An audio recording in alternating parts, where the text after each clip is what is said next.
amigo, minha amiga, paz seja convosco. Estamos aqui para mais um vídeo e desta vez mais um Parábolas do Reino.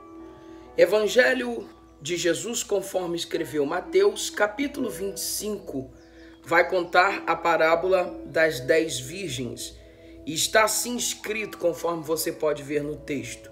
Então, o reino dos céus será semelhante a 10 virgens que, tomando suas lâmpadas, saíram a encontrar-se com o noivo. E 5 delas eram nércias e 5 prudentes.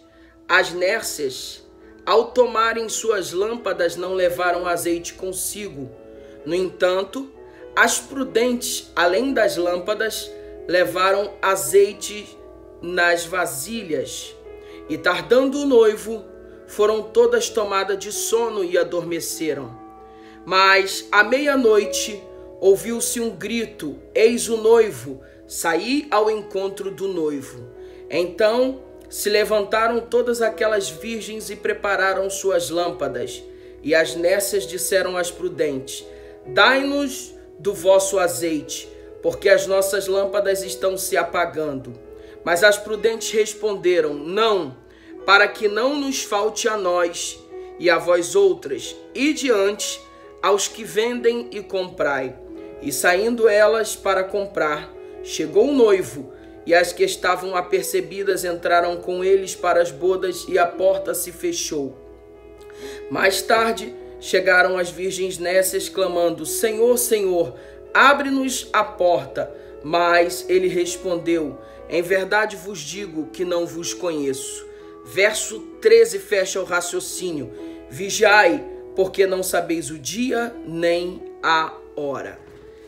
Queridos e queridas amigas, essa é uma passagem um pouco controversa e muita gente durante muito tempo me fez perguntas sobre esta parábola.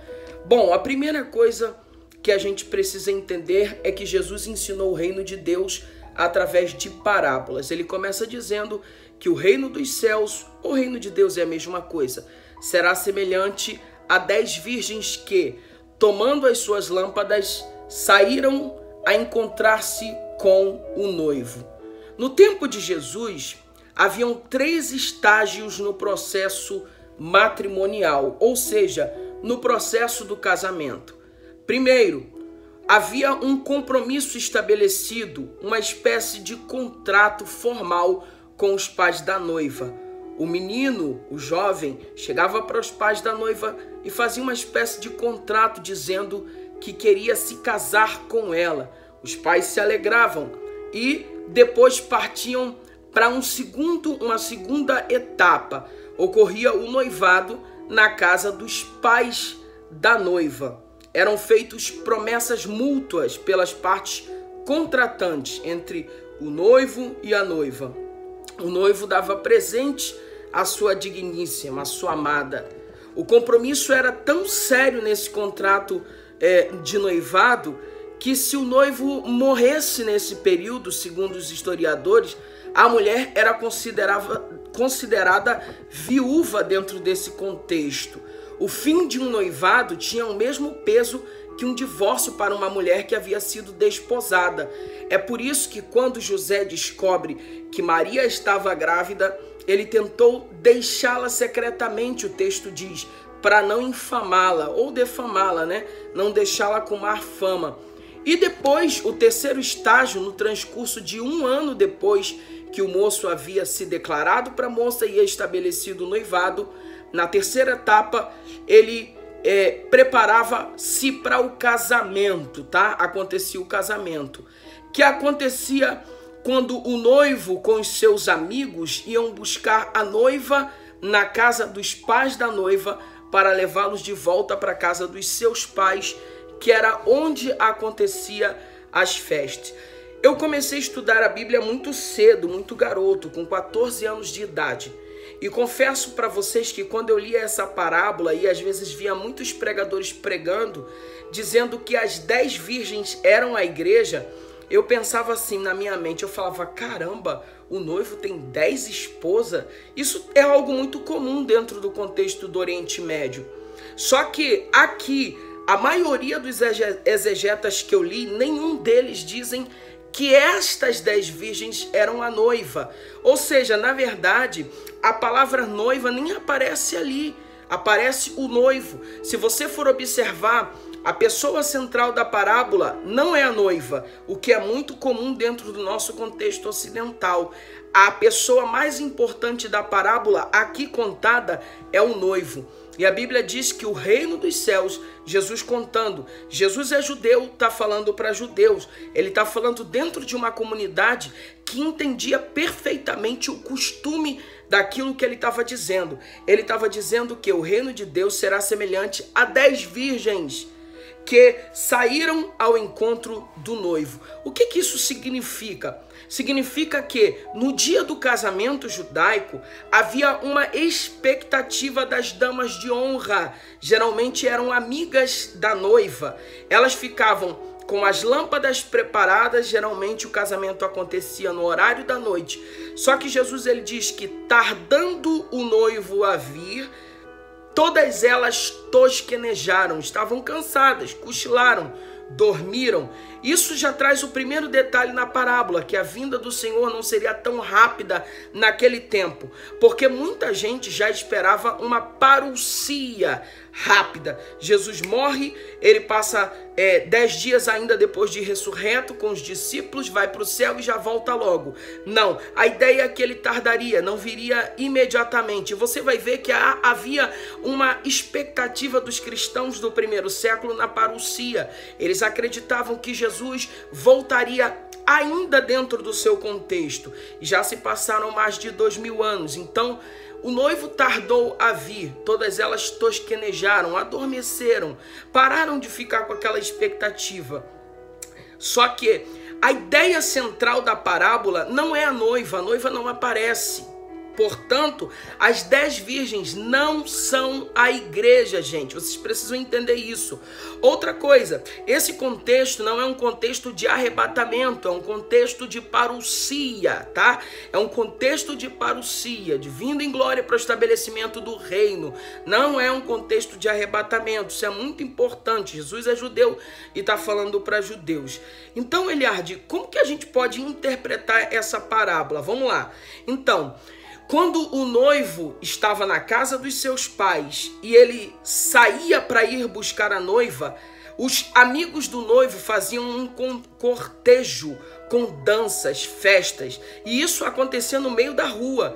E as noivas, geralmente a noiva ficava na casa dos seus pais aguardando, esperando o amado, esperando o noivo. E as amigas, damas de honra das noivas, geralmente eram 10, tá? Elas ficavam aguardando o noivo com as lâmpadas acesas. Para quê? Para quando o noivo sair da casa dos seus pais, pegarem as lâmpadas e saírem cantando, tocando. E lâmpada aqui fala porque é de noite, tá, gente? E aí era assim que acontecia. Só que dentro do contexto contado por Jesus, o noivo tardou, elas tosquenejaram. À meia-noite houve-se um clamor. Meia-noite é o horário inesperado. Aí vem o noivo. Ou seja, implica que Jesus vai vir numa hora em que ninguém vai estar esperando. Até quem esperava vai ter esmorecido, tá? Então, eles gritaram, aí vem o noivo. E aí 5 estavam preparadas, tinham azeite nas suas lâmpadas e também tinham azeite de reserva. Só que 5 só tinham azeite nas lâmpadas e a reserva já tinha acabado. Então, quando houve-se o clamor, aí vem o noivo, as imprudentes disseram, dai-nos do vosso azeite, tá? E as prudentes disseram, não, ide e comprai. O escopo da mensagem desta parábola, o ponto central desta parábola não é a noiva, tá, gente? O ponto central desta parábola é a preparação. Precisamos estar preparados para a vinda, para a parousia do Senhor. É isso que Jesus está ensinando para os judeus. É isso que Jesus está ensinando para aquele contexto, tá bom, gente? Mateus escreveu para judeus, Jesus está falando para judeus. É preciso estar preparado. O tempo vai passar. Tem pessoas que acham que o noivo não vai vir, mas ele vai vir e você precisa estar preparado. A mensagem central ali não é a noiva. A mensagem central ali é a vinda do noivo e que nós precisamos estar preparados. Estamos vivendo os últimos dias da Igreja de Cristo na Terra, tá bom? E muitas pessoas estão acabando com o azeite. O azeite representa a combustão que vai gerar a luz, né, gente? É a presença do Espírito Santo de Deus.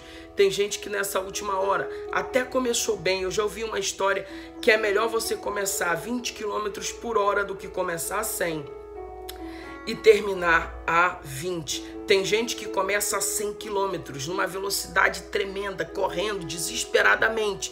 E aí, quando ele vai concluir, ele conclui a 20 km. Então, às vezes, é melhor você começar a 20 e terminar a 100 do que começar a 100 e terminar a 20. Preserve o azeite da sua vasilha. Esteja pronto. A mensagem principal desta parábola é: o noivo vem e todos precisam estar preparados. A noiva, que é a igreja, ela não aparece na parábola. Não há uma referência à igreja. O texto sagrado não diz que as virgens eram noivas. Não está no texto. É por isso que nenhum exegeta vai acentuar isso, tá bom, gente? O escopo principal da parábola é: o noivo vem e precisamos estar preparados. Porque quem estiver despreparado vai ficar de fora quando as portas se fecharem, tá bom? Eu espero que você tenha gostado. Se você gostou, é de graça. Você que ainda não é inscrito, se inscreva no nosso canal e ative o sininho para receber notificações de novas postagens. Agora guarda isso aqui que eu vou falar para vocês. É muito importante. O noivo já se declarou para sua noiva, tá? Jesus já se declarou para sua noiva. O noivo já estabeleceu um contrato de casamento. Apocalipse diz lá que a noiva já está ataviada. Está escrito lá em Apocalipse isso. E a noiva é a igreja, tá? Então ele já estabeleceu um contrato. Como era feito na cultura judaica, o noivo já presenteou sua noiva com dons. Os dons espirituais são os presentes que o noivo deu para a noiva. E por fim, muito em breve, ele vai voltar. Quem acredita, amém. Quem não acredita, problema. Eu sei que eu estou aguardando ansiosamente a vinda do nosso Senhor Jesus Cristo. Mas o ponto central da parábola é: o noivo vem e precisamos estar preparados. Tá bom, gente? O último versículo da parábola, ele fecha o raciocínio da parábola. Vigiai, porque não sabeis o dia nem a hora. Que Deus abençoe você, sua casa e sua família. Não esquece de entrar nos cards aqui que aparece aqui. Tá bom, gente?